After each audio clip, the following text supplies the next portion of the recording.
Well, Welcome back to Barf City, episode 13. I'm Eric. I'm Kevin. I don't know why I always start the podcast out like talking quietly. I noticed that when I edit the podcast, like I'll start out and I'm talking kind of quiet, and then by the Yeah. end of the podcast, I'm practically yelling. I'm like, why do I do that? I got like a pot of semi-homemade, I guess you could say, semi-homemade chili cooking, so it's going to be a while before it's done. But I had we went out to eat in Branson for breakfast this morning with the family before we all said goodbye and, went to our own way. Okay. And I had a big old breakfast sandwich. It was Texas toast, but they turned it into French toast. Yeah. The sandwich is called a Monte Cristo. Cristo? I'll say it one day. Yeah, I think it's Crisco. Crisco is like a type of oil. Yeah. Yeah. Yeah. Monte Cristo. That was in Branson? Yeah, it was like Billy something. Billy Kane. Billy Gale. So there was a restaurant called Billy Gale. First time I ever ate at it. Pretty good. I They never have heard of a it. 14-inch pancake. They serve on a pizza pan. Jeez. Yeah, I guess you'd have to if it was that wide. It's the size of a small pizza. I don't think I could eat all that. So. Oh, I could, but that's not after eating that sandwich, dude. That sandwich had ham, 2 eggs, bacon. I mean, it's thick French toast because it's Texas toast, but they made it into, done French toast with it, and they put powdered sugar on top. First time in my life I've ever ate a sandwich with a fork and knife. I guess you'd have to if it was that big. Yeah, that's kind of the way I like my sandwiches. I like them really layered like that. Yeah. I really like those they're like supposed to be Italian sandwiches. I've heard some people say they're Sicilian, but I don't know. But they layer it like with the salami, the pastrami, and then you have all the different cheeses and stuff in there. So, I think both countries do that. Yeah, probably. A lot of European countries, especially around France, Italy, and Sicily. Even Greece does that sometimes. Like they have a lot of layered food. Yeah. And it's delicious. Oh yeah. Most food is delicious. Keyword being most. Most, yeah. Well, it depends on who you are. There's some people that it's less food is delicious than most people think. Yeah. Tastes pretty weird. The picky eaters, I guess you could call them. Yeah. Well, I've started trying things that I used to not like. Yeah. In case because I've came across things I used to not like, and I'm like, yeah, I really like that now. Why? Yeah. I'm like, I gotta try other things. Well, I mean, I come across that sometimes myself. I guess your taste, preferences change over the years, I suppose. Some of it could also be a mix of maybe you just got a better version of what you ate before. I don't know. That could be it. Well, I used to not like coleslaw at all. Now I fucking love coleslaw. I still can't get into coleslaw, but it always looks appetizing to me. But when I eat it, I'm like, can't get into it. Yeah.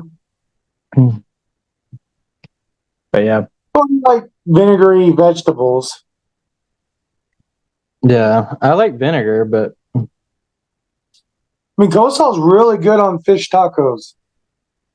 I don't really like fish tacos. Yeah, we've talked about that. You don't really like fish. Yeah. You're a picky fish eater.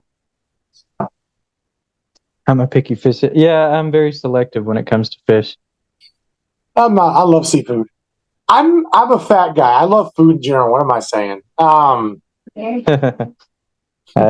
mean, I like a lot of food, but yeah, there are certain foods that fish is the one like meat group that Just I doesn't. kind of, yeah, I'm kind of particular. But how was your weekend? Here, hold on. I'm gonna mute myself for just 1 second. I gotta help my daughter with something real quick. You can keep talking. Yay! This is a segment of Just the Eric Show of Barf City. Now I'm going to talk to myself. Okay. All right, I'm back. I really didn't talk about shit. You just got to cut that whole little bit. I heard you talking, but I have no idea what you said. So I was like, yay, it's the part of the podcast where it's the Eric Show. Woo, Well, yay. I'll Don't know listen what to to talk it. about. I'll listen to it during the editing, and I'll decide if it's funny or not. If it's funny in an ironic way, then I'll be like, yeah, I'm keeping it in.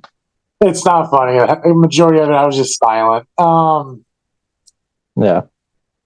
Now I've been watching a lot of this really old TV show from the early 2000s called the Mole, and I actually don't think I've watched it. I heard of it when I was younger because my mom was like obsessed with the show when I was like, I don't know, like I think I was like 15, 16 at the time. That was during the Celebrity Mole because they had all the celebrities on there. But I was watching season 1 and 2 where it was just the standard contestants, like regular people. But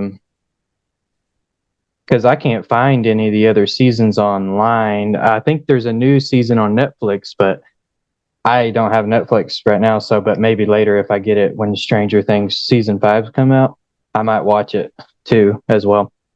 But yeah, it's pretty interesting. It's sort of formatted kind of like Survivor is, in terms of contestants. Like you have a group of contestants and they get eliminated one by one until you get down to the final contestants. So that's where the sort of Survivor structure comes in. And they also play games. And the idea is to win money. But in the show, there you have your group of contestants, but one of the contestants is a fake contestant planted in by the show. They call it the Mole. They're pretending to be a contestant, but they're actually trying to sabotage the rest of the group. They're trying to, because when they play these games, instead of like Survivor, where the winner just automatically gets $1 million, it's just a set amount. This show, every game they play adds money to the pot. So they can win $1 million, but it may be less than that if they don't win every game. In most cases, that's not going to happen. But yeah, the Mole, they sabotage the games and try to keep them from winning money, the other contestant. And so finally, when it gets down to the final 3, you have to decide like which one's the Mole, which one's going to be the winner, and which one's going to be the loser. So, and they finally, but let's be honest, no one really cares who the winner is going to be in this. Everybody wants to know who the Mole is going to be, And I always, the season 1, I tried to figure it out.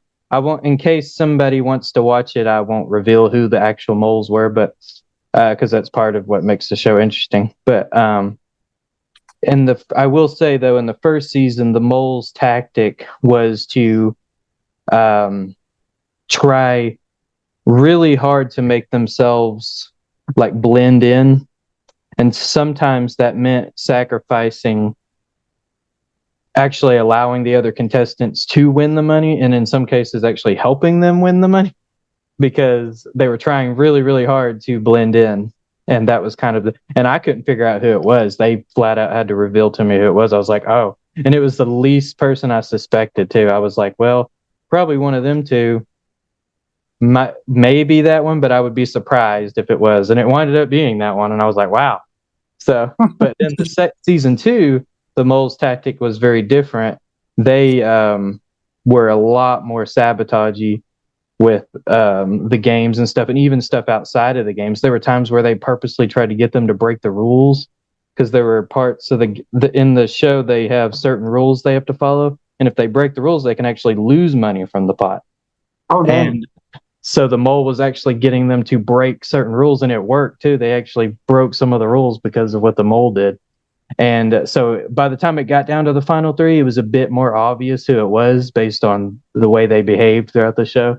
But yeah, it was still really interesting though. I liked it. So like I said, I can't watch any of the other seasons though. So basically, it's like after season 1, they're like, okay, new group of moles. You got to be more aggressive than our last group. Pretty you want to much. pay less money. Hey, this is Kevin. When I was editing the podcast, I realized that I spoiled a bit more than I thought I would for the mole. So if you don't want to be spoiled on the show, because maybe you want to watch season 1 and 2, skip ahead to like the 16-minute mark, and that should get you past all the spoilers. Again, sorry about that. The only thing, like in season 1, there was most of the time that you could tell they tried to organize the games in a way to where it was still like the mole could sabotage them, but they still tried to keep it fair to where even if the mole was sabotaging them, they could still overcome, what they were doing and stuff like that. But there was one particular game in season 1 that I didn't feel like was very fair, in my opinion, because they had them all separated in 3 different hotel rooms. It was like a sort of like a mind game or a puzzle type game. Each one of the rooms had different puzzles. They had to sometimes it was finding like some kind of code or something that may have went to a safe in another room, and they had to sit there and try to talk to each other through the phone in the hotel rooms. And one of the hotel rooms, the mole was like had some numbers on the back of the shower curtain in there, and the mole. No, the Mo. Huh? Don't say all the details because now they're going to know who the Mo is, and that. Oh yeah, that's true.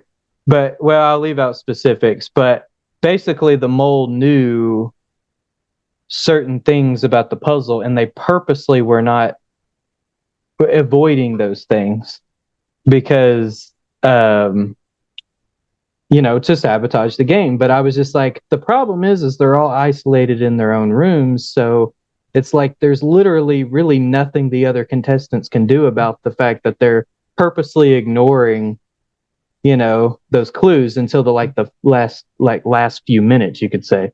Then they finally supposedly found the clues, and then they worked their way to the other rooms and did the other clues. And I was just like, yeah, I felt like that was a bit unfair, but it was season 1, so they were still trying to figure things out, I think. So that wouldn't be unfair if it wasn't for the fact of the mole being like outrightly lazy.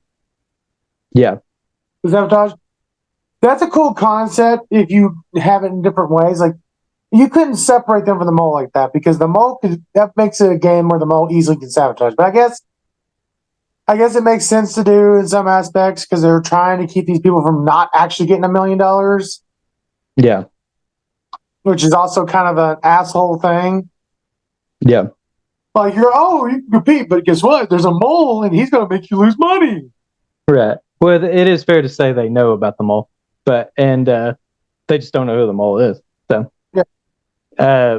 Most of the time when they split them up in the show, they usually put them in groups to make it a bit more fair. So that way, at least the group that winds up with the mole can at least maybe pick up on the here and there clues that they may or may not be the mole. So it kind of helps them out a little bit versus in that situation where they were all isolated. I didn't feel like that was really very fair. Yeah, you want to isolate with that because what you want to do is if you split them up in a group, because it makes the mole's job a little bit harder because the mole's got the easiest job in that entire fucking show. Well, they're also trying not to get caught too, because if they directly get caught, then everybody's going to know who they are. So then they know who, to avoid, Well, even if they know to avoid, it doesn't keep them from sabotaging because, it's not like it's one of those games where, you find the mole, you kick them out, you instantly win. Yeah. If it was like that, I can see it more. But if it's a game where, even if the contestants figure them out, they're like, oh, fuck. Yeah. So if you're stuck with a group with them all and you already know who it is, you're like, shit. You're going to try and pick up on the slack, and the mo can be like, ha, ha, ha, ha, ha, ha. Yeah. I mean, like I said, most of the games they are in groups, and it's pretty easy. If I knew who the mole was, it would be very easy to avoid their sabotage. But in that particular, like I said, instance, there was literally nothing the other 2 contestants could do about that. They were just to the mercy of what the mole was doing and the show was doing to them. But yeah, because there was many instances where the mole purposely knew about how the game was going to work and stuff because the show told them. And And so they purposely were trying to avoid, certain things and stuff like that. But then the other contestants, even though they didn't know who the mole was, outsmarted the mole and figured it out anyway, in spite of the fact that he didn't reveal it. So that was the way of them overcoming the mole, because they had the chance to do that, unlike in that situation. But in season 2, they didn't, as far as I remember, they didn't have any games like that where they isolated each individual.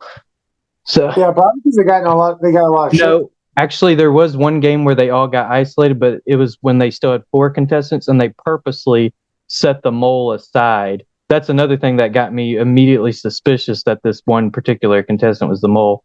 I won't give too many details again, because then I'll reveal who the mole is. But they set the mole aside, I'll just say that much. And then the other 3 contestants did these isolated things. And I was like, I immediately went, is that person, could they potentially be the mole? Because why else would they, seems like that was set up to me. I will say in season 2 was hilarious, because a lot of the contestants, they were so paranoid about the mole. Literally everything that everyone did was like suspicious to them. They were just like, they so and so did like something's really simple, like the way they tripped or something. I mean, they were breaking it down to little bitty things. They were like, oh, and that seemed really suspicious to me. That just seemed really suspicious to me. I'm like, man, you are paranoid. Yeah. You kind of gonna have to end up being slightly paranoid for that game. Yeah, you wouldn't do well with that game. You would be way too paranoid. Oh, bro, no, I would do really well in the game because I'd probably spit out the mole pretty fucking quick. Not necessarily. No, because you're too paranoid about everybody. Like people doing things that really weren't even real. Because some of the contestants will actually pretend to be the mole, even if they're not the mole.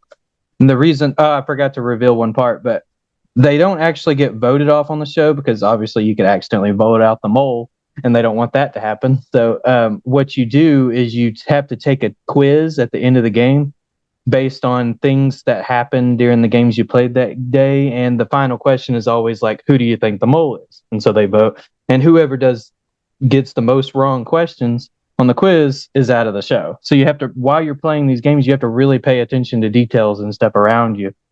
And because it might be on the quiz. Well, if that's the case, I'd do really well in the game because I could just stay paranoid of everyone and not really care. As long as I pay attention to the surroundings and do my thing. But what if someone was pretending to be the mole? Then you would immediately suspect them to be the mole because you're so paranoid. No, I could probably sniff out the mole pretty quickly. My problem is I'm an overthinker. I would suspect someone and then turn around and not suspect them, and then suspect someone else and then turn around and suspect someone else and then not stop suspecting that. Like I would be jumping from person to person constantly. So my paranoia at our job is different because I do know that there are people in the facility that wants to get rid of us. Oh God. And that's from Jared told me. Well, so I watch those individuals. I wouldn't agree with everything Jared said, but anyway, that's all I'm going to say about that. When it comes to the people that work around us, I would, because he's been there. He was there long enough to watch them. Yeah. But I mean, I won't argue with you that maybe they would want to get, but I wouldn't take it. The problem is you take it a bit too personally. Like you're taking it as in like they're out to get us specifically, and I'm like, it's really more just like a situational thing that we're just kind of part of. So like you kind of wish we didn't have these security guards anymore. It's not like, oh, we don't like these people, so we want to get rid of them. It's not really like that. On that aspect, it's personal to me because it's my job. Yeah, well, I get that, but I take everything when it comes to attacking my job very seriously. Yeah. Because again, I haven't seen anything that they've actually directly attacked us with, though. I won't argue that they may want to get rid of us, but what have they done to really try to get rid of us? So I haven't really seen anything. Like what irritates, I ain't paranoid about them like outright getting rid of us because I know the contract. Yeah. But when it comes to contract time, but the thing is where I'm paranoid about, and I have to be, especially being the supervisor, is making sure everything's done right, done to their specs. That way, when the contract does come up, they're like, well, it would save us money, get rid of them, but they did a really good job. They stuck to the contract. we like them. They're good workers. That's where my paranoia comes in at, is making sure that everything is done specifically. Because also the company we're contracted with is very fickle on things. You have to remember that. That's not paranoia. That's just making sure everybody's doing their job right. There's kind of a fine line there, but Yeah. Now, there's one person in there I do know doesn't outright like the guards. well, that doesn't surprise me. So And then anytime he says something, I'm like, are you trying to trip us up? And mostly with him is I don't see why he has any control over what we do because of his position is nowhere near our position. Unless they're a higher up person, there's really not much they could do. So, well, he is. They are a supervisor. A higher up supervisor though. Those line supervisors barely have any power. Well, no, it's. I'm trying not to actually say who it is on the podcast or what their position is. Right. Well, I got you. But they're some kind of office supervisor, right? So. Yeah, well, their position in the company is very important. Gotcha. Because it does deal with the, product and how it's done, and we keep into the FDA approvals and all that. Yeah, the main supervisors or people in control, I guess you could say, because not all of them are directly titled a supervisor, but people in control I would look out for is the administrator, any GPM or plant manager, of course, safety manager is pretty big. Any of those I would look out for. The rest of them, yeah, any of those office supervisors or line supervisors, I wouldn't worry that much about them. So, no, I'm not worried about the line supervisor, but yeah, I do know which supervisors have the ear of the big bosses and which ones don't. Yeah. Oh, I do too. I've worked for that company many times. Yeah.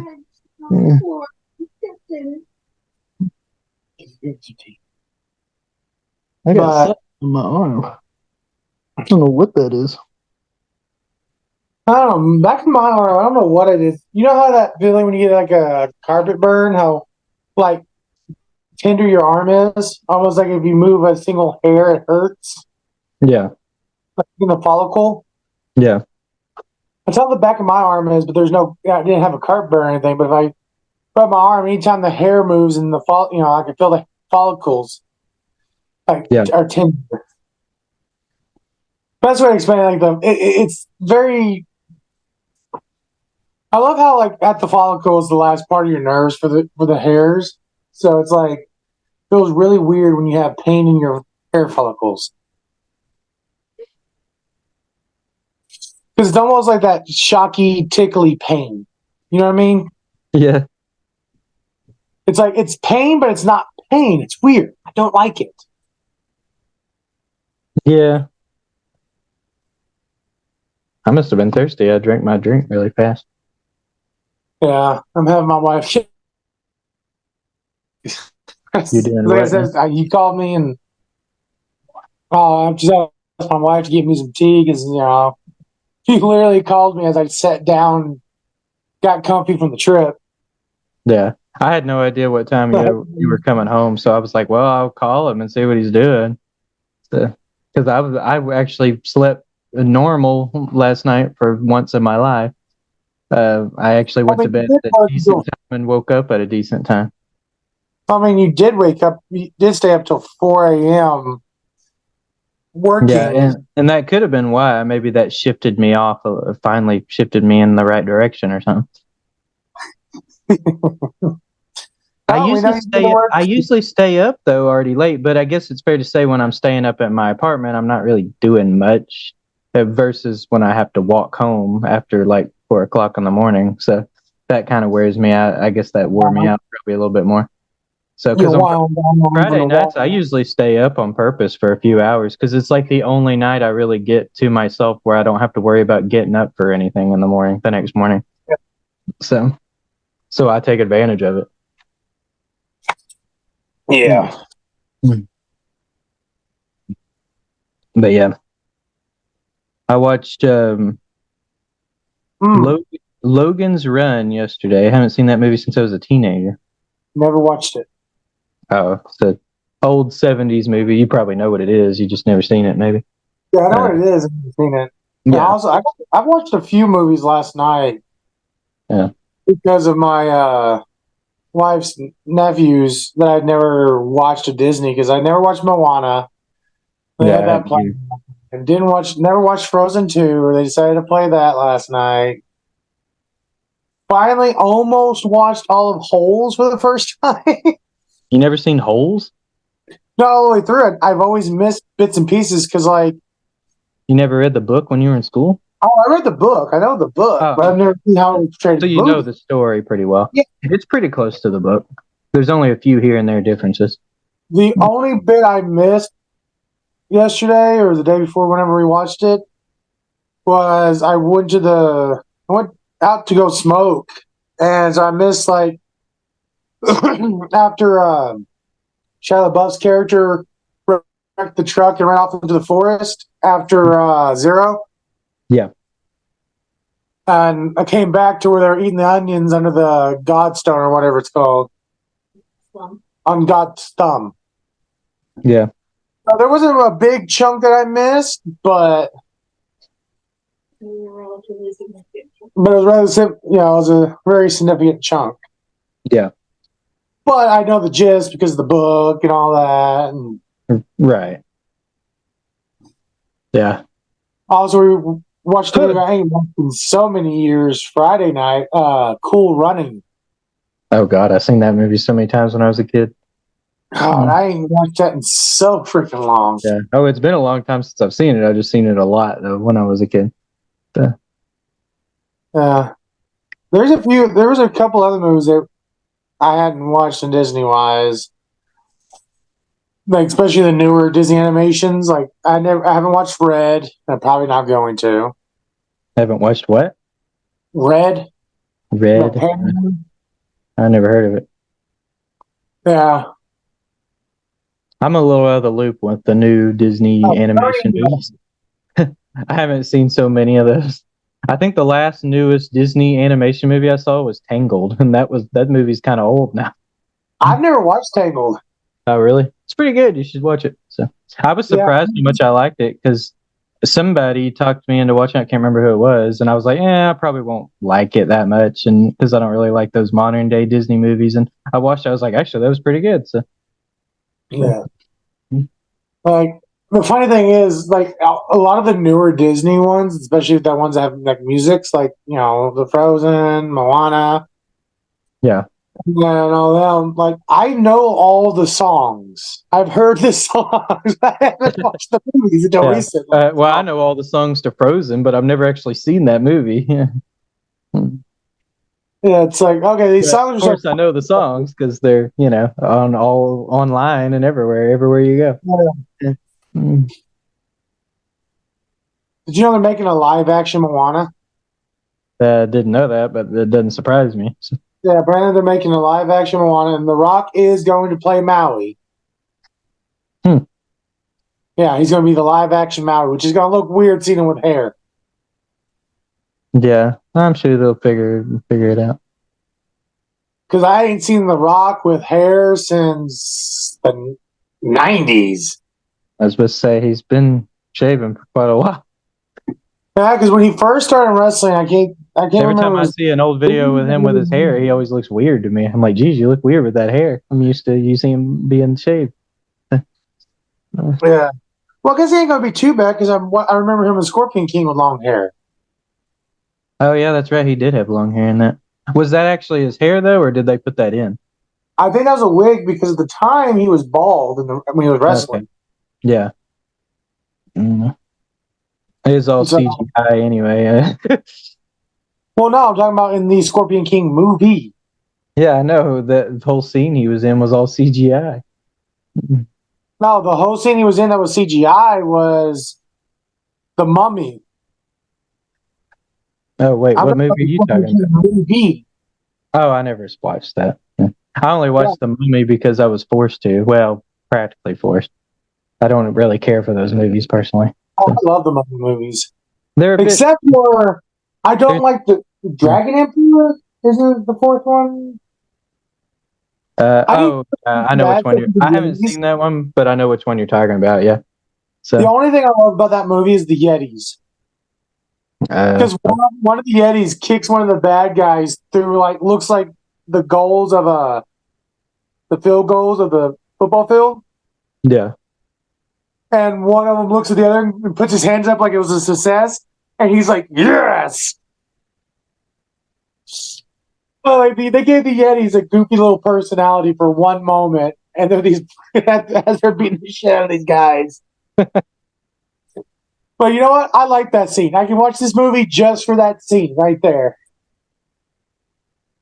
yeah. I'm starting to realize as I get older, I don't really like those action movies or action adventure movies that have like so many of those. I guess you could just call them jokes, for lack of a better way of saying it, inserted into the movie, like where every other scene there's just like joke, joke, joke here and there. Yeah. I'm not a big, and I used to consider like Pirates of the Caribbean, like the first one of my favorite movies of all time. But when I rewatched that movie a couple years ago, all those jokes inserted in there kind of bothered me a little bit. I was like, I don't know, this movie's a little goofy. But yeah, the Pirates of the Caribbean, the only character that like flowed well with the joke was Johnny Depp. Yeah, I would agree with that. He did handle him better, but it was still Like Brendan Fraser. Yeah. He makes jokes in an action movie seem more realistic. Like in the first Mummy movie, and they're on the opposite of the river. He's like, ha, ha, "We got all the horses. Hey, Vinny, you're on the wrong side of the river." Yeah. It was kind of a dish joke, you know. A lot of those. Oh, sorry. Yeah. My brain's somewhere else. My brain's trying to move on to something else. You can keep going. Yeah. But certain characters can make those jokes feel natural to who they are and the situation. But there are some characters in some movies, those action movies, it's just it pulls you out of it. I will say the first Pirates Caribbean movie does handle it better than the sequels do, because the sequels get really carried away with the jokes. Oh, so, yeah. But yeah, there's a lot of those action adventure type movies like throughout the 90s, early 2000s have that same style to it. Like you got Indiana Jones, you got the Mummy movies, Pirates Caribbean. They're meant to be less jokey, and they're supposed to be like, you know, like about whips. There's quite a few jokes in those movies though, and even in the first one. Yeah, they're trying to make him more quippy. Yeah. But they literally went overboard to the rest of the character cast. But, you know, Harrison's not really dawned to me as a Joker kind of guy. Yeah, he's more of a serious guy, but yeah. Because, like, Han was that suave kind of guy, which, okay, that's great for him.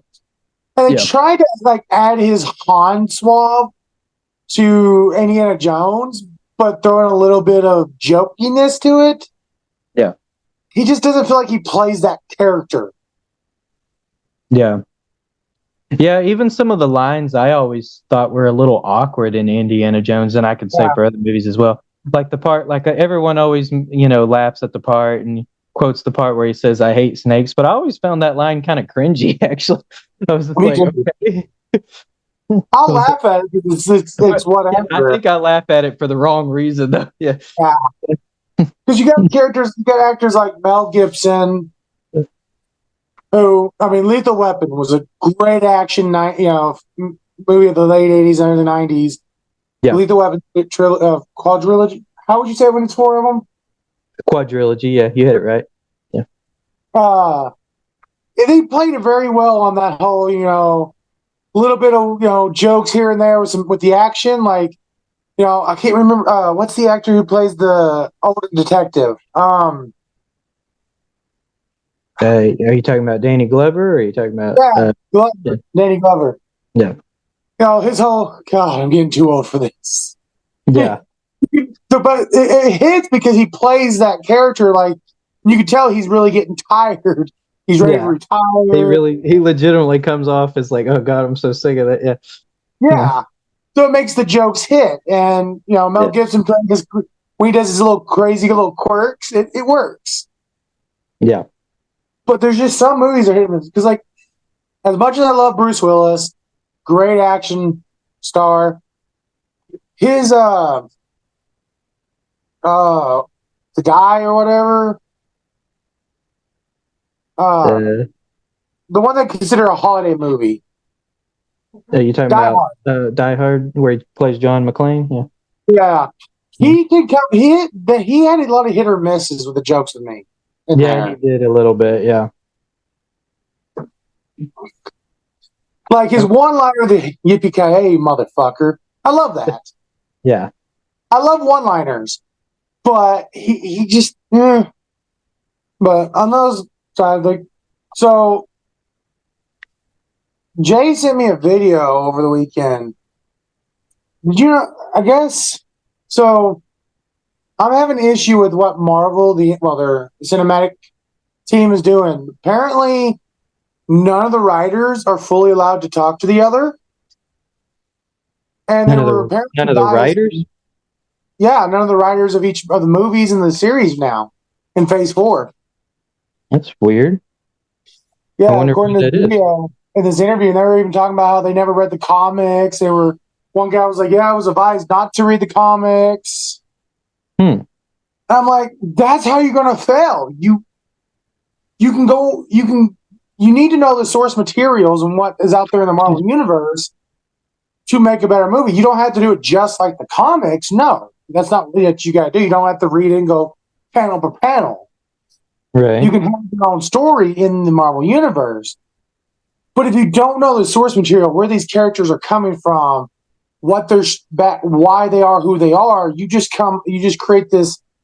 Because, like, this is why I always had the issue with Captain Marvel, is because Captain Marvel in the comics, it's a lot cooler than in the fucking MCU. Yeah, if you don't know the foundation of the story and characters, how are you supposed to write? You could potentially accidentally write brand new characters and not even realize you're doing it. Yeah. Yeah. Mm-hmm. Like a brand new version. Like, you can do offshoot versions of them. You don't have to do it to a T. Because even the Phase 1 to Phase 3 Captain America, he wasn't. It wasn't exactly like the comics. Right. But he was still a great Captain America, a great take on him. Same with Iron Man, and that's a lot of it's because, well, Feige and Filoni know the comics. They're very big into the comics. Yeah. But these new directors and stuff who aren't talking to each other, so you're getting all this, like, change up of continuity. And because you can't really when you watch a new Marvel movie, it doesn't flow as well as the old ones did together. Yeah. Like, if you watch them as a standalone movie, it's fine. They're fine as a standalone series. Yeah. But if you try and tie them in together, that's where things gets messy, because you have to have your timeline in order. You can't throw in this over here, this over here, this over here, and have them do it this way, and this way. Like, especially when they talk about timelines. Like, they talk about timelines like they're multiverse. In a lot of them, there's a difference between timelines, and a multiverse. Yeah. Because you can have multiple timelines in a universe, but not multiple multiverses in a universe. Right. Because, like, Kane the Conqueror is talking about, like, that he cuts off these branches of this time because they don't know to say the multiverse. I'm like, that doesn't quite work that way. You can have your timeline branching in your multiverse, but it's still your own universe. It's still whatever universe you are. But apparently they're not talking to each other. They're not reading comics about their characters, not getting any kind of feel for who their characters are. And that's one reason, like, I'll never watch the movie The Immortals. I'll never watch it. For one, I do not. This is going to make me sound bad. I don't care, though. I don't like race bending, gender bending, or anything like that for the most part. Okay. What's if you're the establishing a new universe, mm-hmm. I'm like, reason I'm slightly okay with some aspects of it is if you're like Nick Fury, I'm okay with him being black instead of white because he's the black Nick Fury is in the Ultimate Universe. Yeah. And he's a great Nick Fury. But if you change a character, you gotta make him just as great. You can't just change them just to change them. You know what I mean? Mm. And they don't really.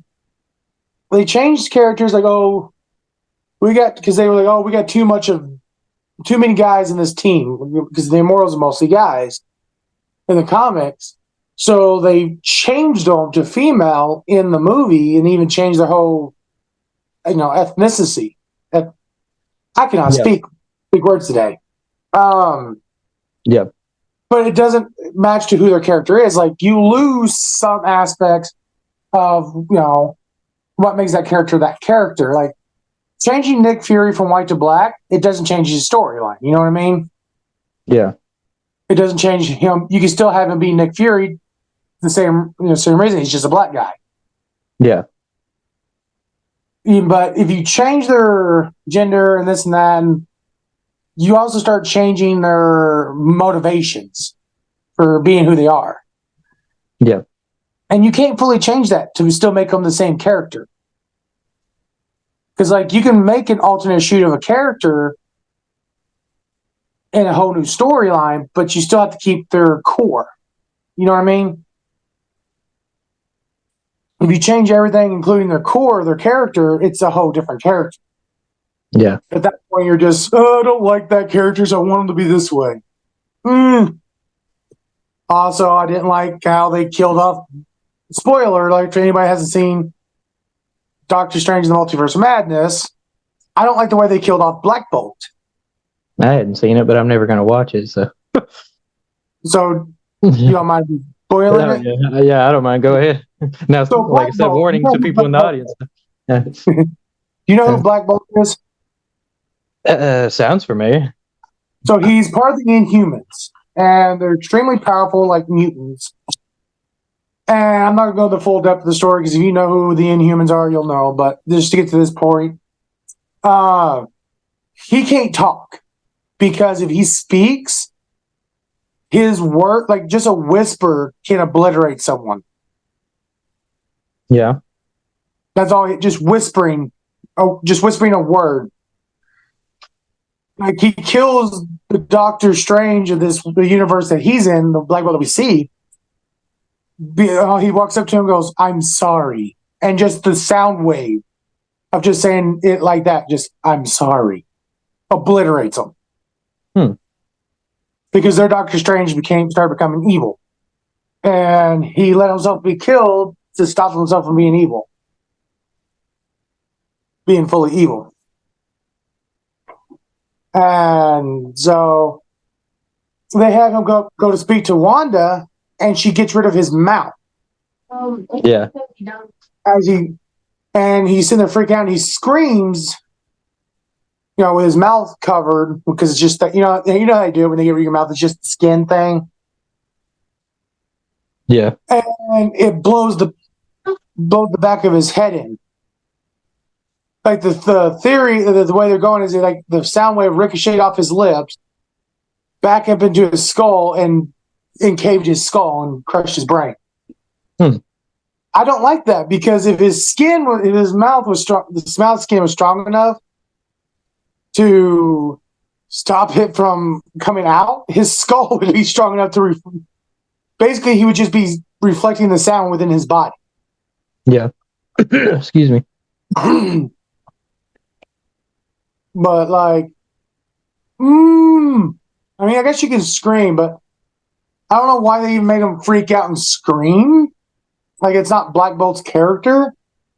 They made him completely out of character. And then they made Mr. Fantastic, who is in the comics, is considered one of the smartest people ever. Yep. He literally, after watching her kill Black Bolt like that, walks up to her. She just turns up the little strings. They killed this group of people so stupidly against Wanda. And I'm like, I get it, you're showing how powerful Wanda is, but you're really dumbing down a lot of good characters, a lot of great Marvel characters for this. Yeah. And that's the issue I'm having with this new Phase 4 stuff, is they're doing that. They're either completely changing a character just because it fits what they think, Yeah.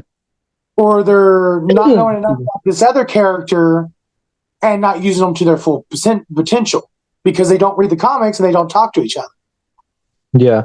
Yeah, that's strange. I did not know that. So when you told me that, I was like, Yeah, I'll show you the interview Monday when we're leaving for work. Yeah. Of course, I'm a little out of the loop when it comes to Marvel movies. You know, I'm a very, very distant fan of those movies.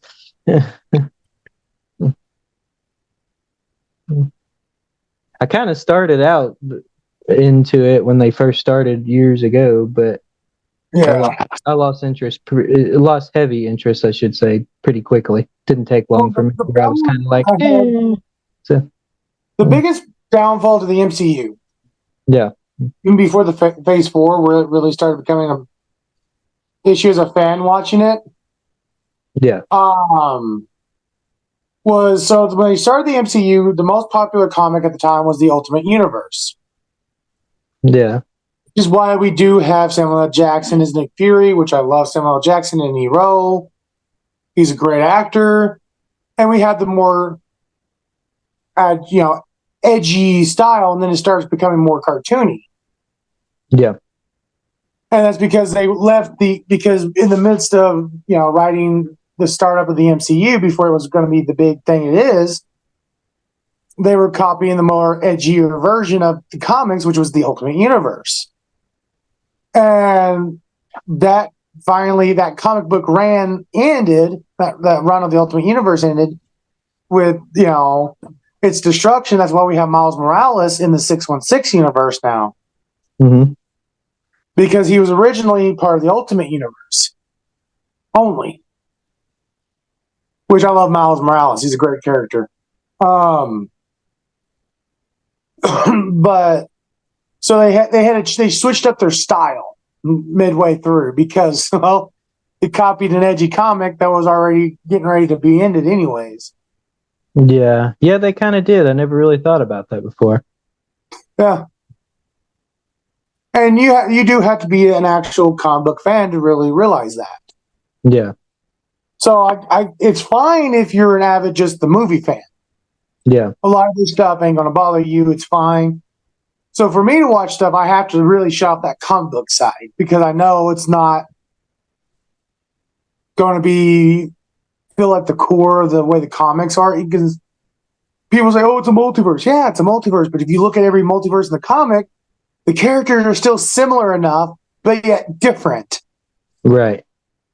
And it's because, in this universe, this happened instead of this happening. That's why they're meant to be. They take the core and change it to this scenario. But where with Phase 4, they're not even doing the core of them. They're just throwing the character concept of that character, their name, their power, whatever they're supposed to be, in a movie, and making a story around it. So they develop a whole new core of a character. Because like I said, Captain Marvel in the comics, all the versions of Captain Marvel, whether it be Cara Danvers or I can't remember the one before her, the couple before her that their names were, but they're actually great characters in the comics to me. They have a great story. She's powerful. She's the strong-headed one. And in the Ultimate Universe, she becomes head of S.H.I.E.L.D. after a situation with Nick Fury, and she takes S.H.I.E.L.D. to the next level. You know what I mean? Yeah. But she doesn't feel that way in the MCU. She feels more, and that could be from, I don't know if it's from the actress who's acting as her, if it's, her acting, or if it's just a writing standpoint, because, I haven't watched it to really pay attention, because I've seen the actress in another movie and she was really great in it. Yeah. So it could be up to the writing. Yeah. Sometimes that is an issue, but yeah. Because, it's the same the concept of the 2000s Daredevil movie. Ben Affleck was great as Daredevil. his acting was good, but the writing was shit. Yeah. And I mean, that could be the concept here. Mhm. And I kind of should probably watch it to give it a chance. Yeah. But I know what the character is and how they went with her and all this. And it feels like if she met her comic book counterpart would mop the floor with her and, and spit on her grave and walk the fuck away. She feels way too tame, too bland. Yeah. Because I can understand that. Yeah. and you don't want that in a movie, especially a Right. movie. Like in a comic book series, you can have a somewhat bland character Yeah. doing live because you have so many panels, you can watch them grow out of that character. Hmm. But from what I understand from my friend, the Marvels or whatever it's called, that has Miss Marvel, Captain Marvel, and I keep forgetting her name. The black lady that becomes, gets Captain Marvel's powers. Apparently, you see Captain Marvel being a little bit more, getting a little less bland because the characters around her kind of bring out a little bit extra on her.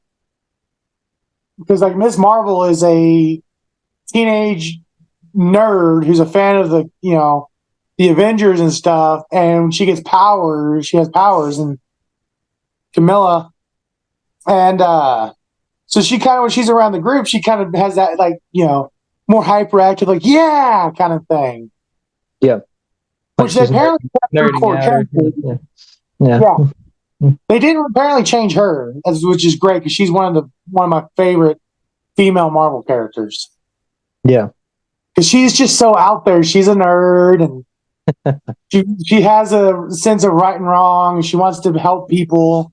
She's just all around good character.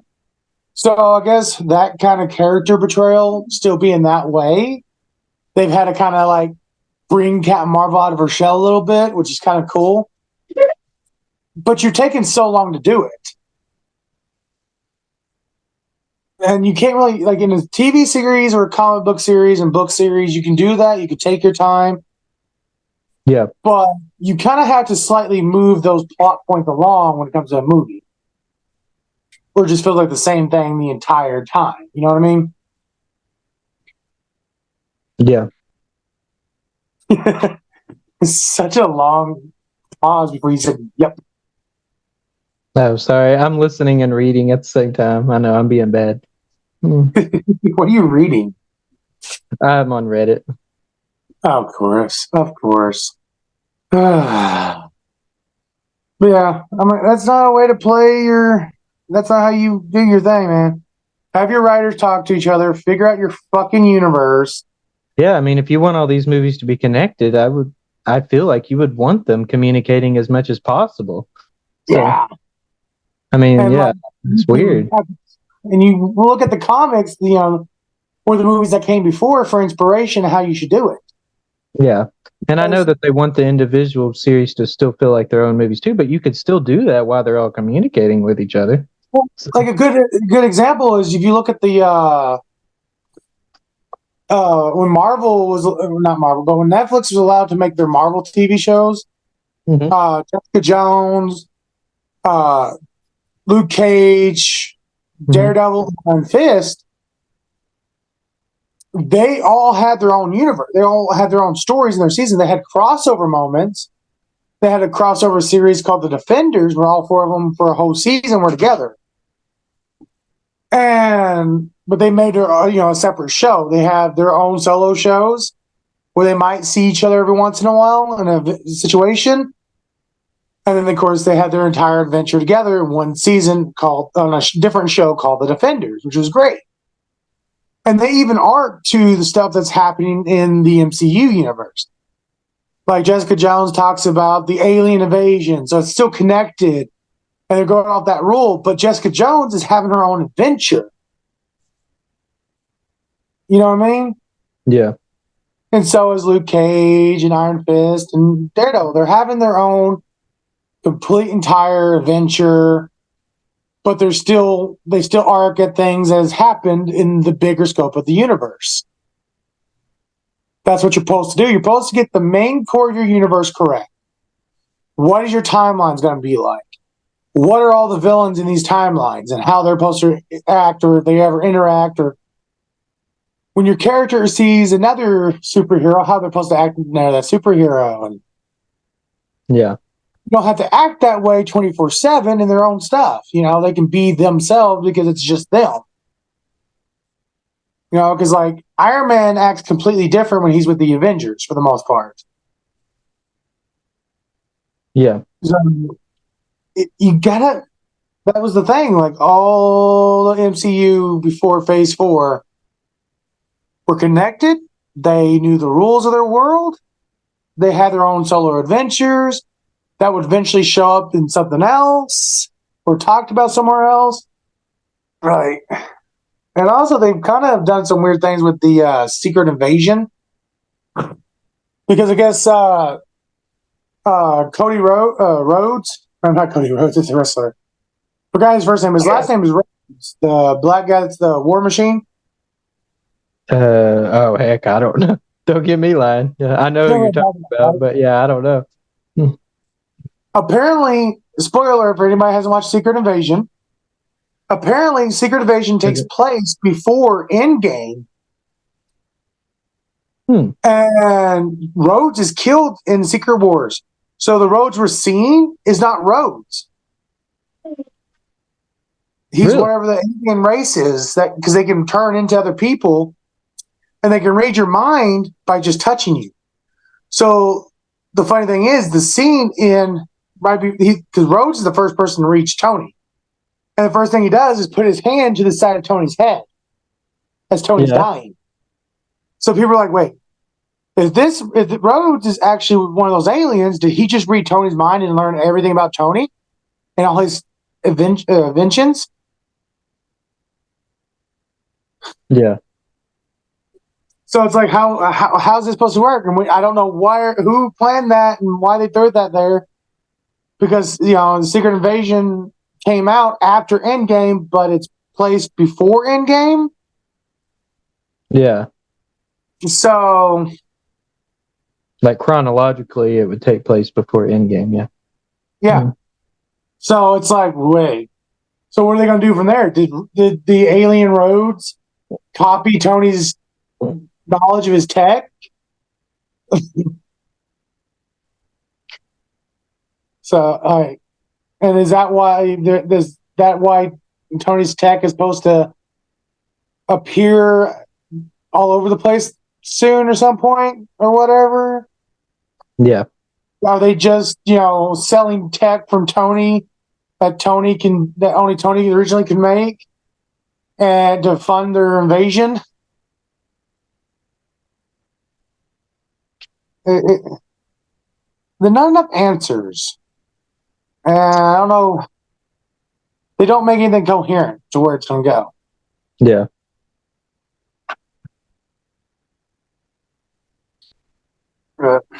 That's my mom rambling over, I guess. That was a really long ramble. No, I'm teasing. They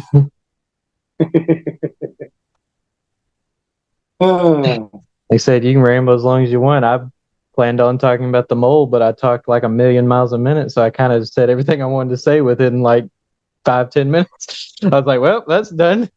Well, that show doesn't seem like it doesn't seem like it has really a lot of meat to dig into. Yeah, that's true. Without me like revealing too much. If I could just say every detail in the show, but then that would, like I said, spoil it for potential viewers. And so I had to figure out a way to dance around everything. So. Where's me over here? Spoiler alert! I'm going to say it anyway. Yeah. Well, I guess I could have just said spoiler alert, but I was just like, well, I feel like that's just like in your case, like I feel like you could still enjoy those movies even if you spoiled that stuff. But in my case, like I feel like the season, like it's like knowing who wins the score in a basketball game. Like, why would you want to watch it now? It spoils everything. Yeah. Well, actually, speaking of sports, the days of the Super Bowl. Yeah, it is. Yesterday was also the Chinese New Year, it's the Year of the Dragon. Yeah, dragon. Dragon Ball Z. No. And that's where I was going with it. So, hey, my phone won't let me like minimize the Zoom call. I'm trying to see when the game starts. I can't actually minimize the Zoom call. I have to just pull something up over it. Yeah. Okay, we'll start today at 5:30. It's the 49ers at Chiefs. So it's 49ers versus the Chiefs. Aren't they the same teams that faced each other last year? I can't remember who faced each other last year.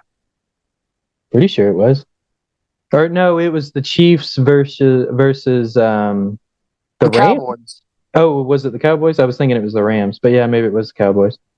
Yeah, I know they faced 49ers. No, it was the Eagles last year. Oh, was it? Okay. Yeah, the Chiefs beat the Eagles last year. I think it was, which one was it? 20, was it 22? 22 was the Rams versus the Bengals. Okay, that's probably where I got the Rams from. Yeah. My brain 21 behind a couple of 21 was the Chiefs versus the Buccaneers, but the Chiefs lost. So the Chiefs won last year. So let's see if they can have a 2-year in a row win. Yeah. They usually get pretty, if they don't make it to the finals, they usually get pretty close. They're a pretty good team. Okay. So you're actually partially correct. It was the 2020 Super Bowl that the 49ers faced the Chiefs. Okay, so they have faced each other in the Super Bowl before then. Yeah, it was 2020 and Chiefs beat them. A few years ago, yeah. The back when I was a slightly bigger football fan. I've never really been a hardcore football fan, but back when I was in my young 20s, I kind of got into it. The 49ers was like my favorite team, and they made it to the Super Bowl. I think it was back in 2011, if I remember correctly. And that was the year that Black Eyed Peas did the halftime show. So I can't remember who they faced, though. Was it the Chiefs again? Did they face the Chiefs that year? I want to say it was. I got to Google it now.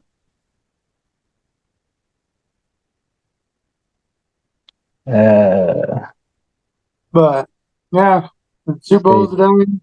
So can the Chiefs have a 2-year in a row winning Super Bowl win? Can they beat the fucking 49ers again? Or will the 49ers come back for revenge? Woo! Maybe it was 2010. Don't even, I mean, I can't remember. My memory is so faulty now, I swear. Well, the main game I remember is, I think it was the 2012 Super Bowl. And it was the Packers versus, I can't remember who they faced. But the only reason I remember that game is because I should have took the bet that my coworker gave me. It's like he had the Chevy Avalanche, the brand new Chevy Avalanche. Yeah. And he put it up for bets against me. He's like, I'll bet you my truck, and I'll finish the last. I think he owed like $15,000 left on or something. Yeah. But if I win, you have to pay my truck payments for me. So it was kind of one of us will get the truck, and the other one has to pay the rest of the truck payment. And I was like, nah, that's too steep of a bet for me. Like, okay, whatever, pansy. I'm like, nah, I don't take those kind of big bets, my friend. And the fucking Packers won. I was like, God damn it, I should take the bet. Yeah, you should have. I would have gotten a free Avalanche, and he and Derek would have had to fucking pay the truck payment. I'd be like, woohoo, woohoo. Nah, honestly, I would have felt bad. I probably wouldn't have took his truck. Yeah. I wouldn't have been able to either. I'd have been like, no, we're good. Well, the thing is, me and Derek knew each other since kindergarten. We weren't ever I still couldn't have done it. Like we were never actually like the best of friends or anything. Yeah. We were kind of still mutual with each other. Was it kindergarten? No, it was later. It was It still was in elementary. But we went to school together, and the only time me and him ever butted heads was in 8th grade, and that's because him and I can't remember his buddy's name. They were put with me for the project.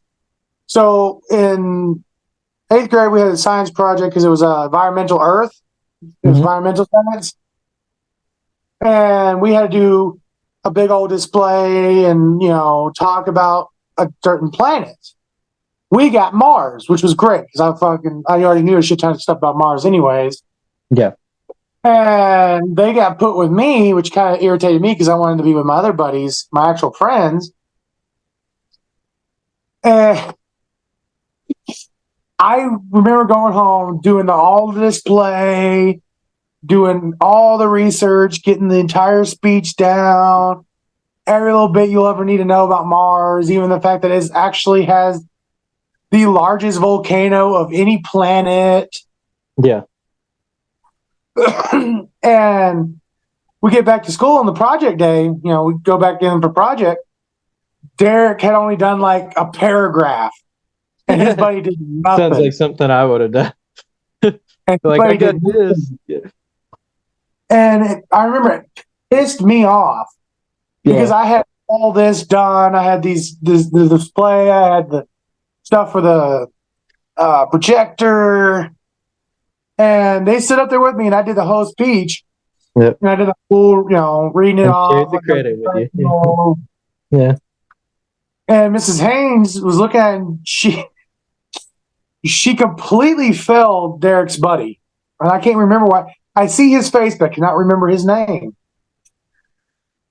And Derek's like, well, I did this a little bit. She's like, all right, you can have a D. Well, at least it's I not. got an A plus, Yeah. I got a 100 on it. But it's good that she recognized who did the actual work, because most teachers will just give them all the credit. Yeah. Yeah, that would irritate. That was what I was expecting, Yeah, because usually in group projects, there's always that one person that does all the work, and then the others just get credit for it. Yeah, that's what I was expecting. But no, Miss Haynes, because she actually got on to both of them for not doing any work. Yeah. Because the assignment was a group project. She was like, y'all should have helped Eric with it. He knew what he was doing and had everything done. Y'all still should have put in input. Y'all should have still built something while he did all the research. Because not only did I do the research, I built the model planet, even with everything, and had all the slideshow. And they could easily have done that while I did all the heavy lifting of the research. Yeah. And thing is, I figured they were going to do that, so I ended up actually having to cram it all the last week before it was due for us. Luckily, they admitted to me, we didn't do anything. We've had almost 3 weeks. At least they were honest. Yeah, because some people will try to make it look like they did more than they. Like, well, I tried to get something together, but Yeah, and I was like, shit. Like, yeah, I didn't do crap. Yeah. And so literally that last week before, luckily, Mars, we went in order. So we were fourth in line. Yeah. So it gave me a little bit of time to finish everything out.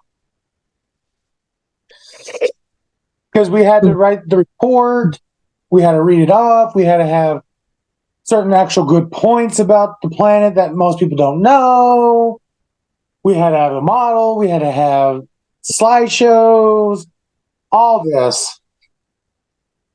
Yeah. I love how we both did that. But yeah. But listeners, this is probably going to be a little bit shorter episode.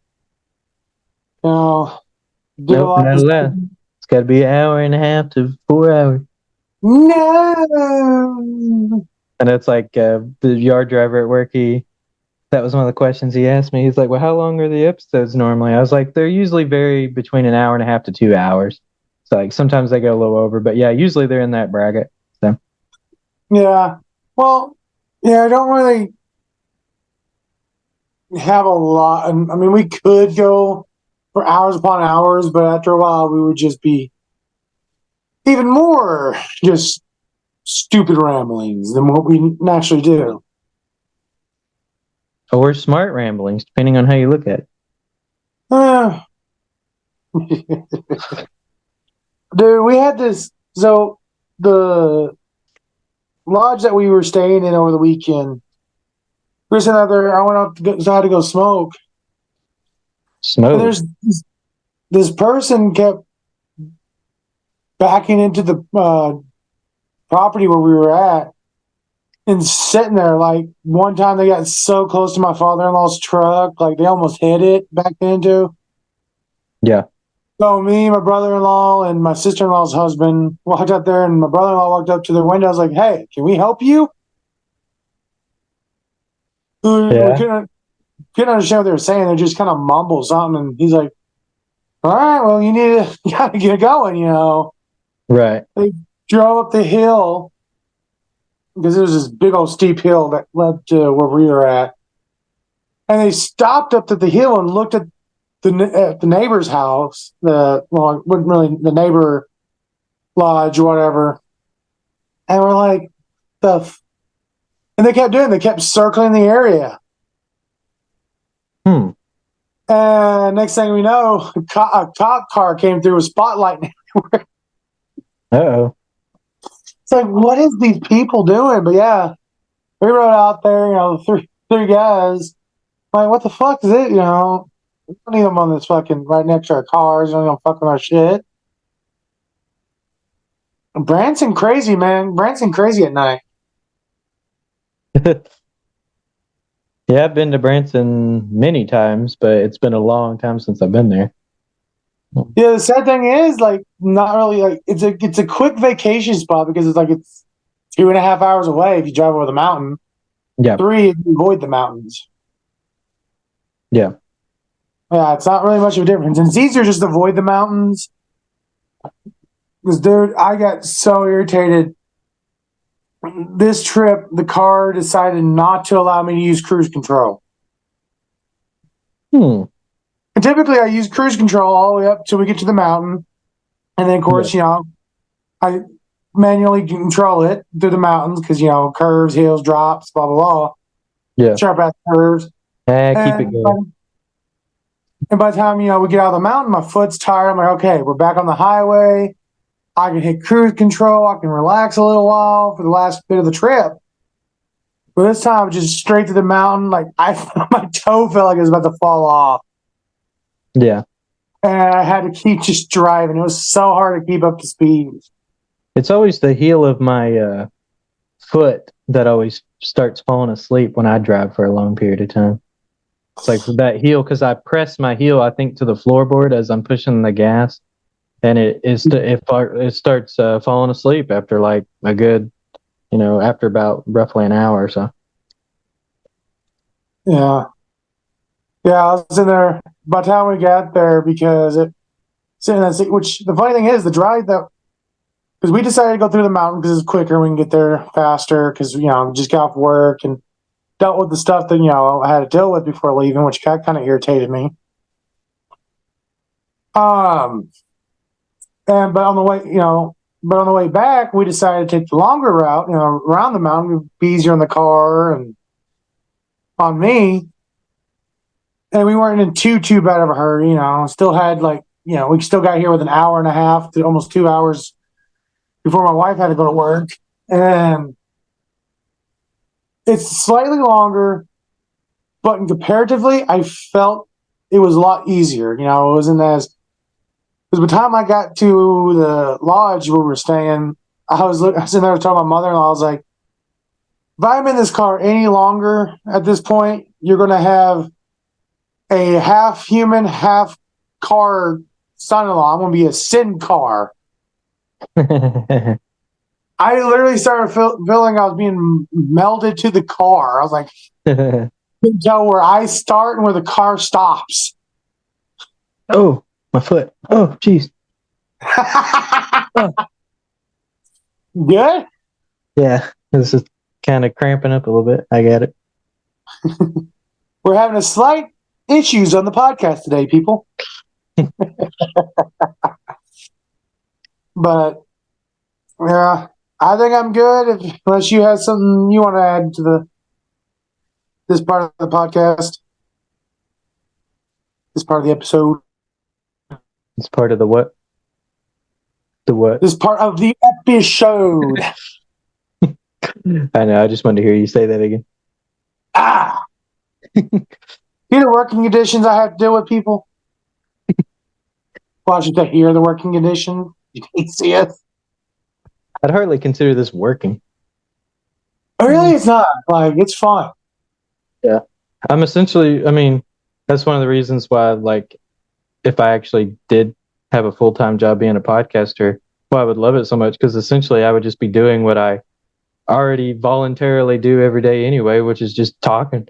So I was like, I do that every day for free. So I'm like, might as well get paid for it. Funny thing is, my mom took her 3 years to try and get me to talk when I was a baby. Oh, I really? didn't start. I was like almost 6, Yeah. and she'd get so mad because I'd point at something or make a gesture or something. My sister knew exactly what I wanted somehow. I don't know. She had the good instincts. Yeah. But my mom would get so mad. No, Courtney, you gotta let him ask for it. Yeah. And so she did all that trouble to get me to talk, and now she can't get me to shut the fuck up. Yeah.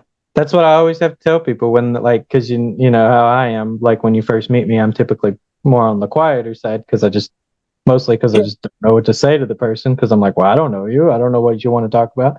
And so people always, it's like, do you ever talk? And I'm like, oh, yeah, just get to know me. And then you'll want me to shut up, do the exact opposite. They're like, yeah, I've met people like that before. He's not wrong, people. He is like that. The only time honestly, it's funny because before we end this, you talk more away from the podcast a lot of times than you do on the podcast. You think? Yeah. You're quieter and just let me ramble without doing anything about, when we're It's at probably work because or whatever. Yeah. It's probably because I'm aware that there's a potential audience there. So it makes me self-conscious of what I should and shouldn't say. So, Yeah, probably. I'm starting to get over that. And I told you, like, as soon as I get over that thought process, I'm not going to give a fuck. I'll get more used to it. I had to do the same thing with my YouTube channel when I first started it, and also when I started it back up years later. I had to kind of get over that awkwardness of being on camera. And it took some time. Eventually, I became more out of my shell, and I'll have to kind of do the same thing here, like where I'll get more and more used to being on the podcast. Yeah, we'll get there. It'll probably take me a good 6 years, but eventually I'll get Ah! be like episode 500 and something like, well, I'm finally ready to say what I really want to say. Yeah. Okay, so all these episodes ago, I've been wanting to say, I'll start breaking it down too. Like, let's go back to episode 1. In this very moment, I wanted to say this, and now I'm going to say. No, I'm kidding. I won't do that.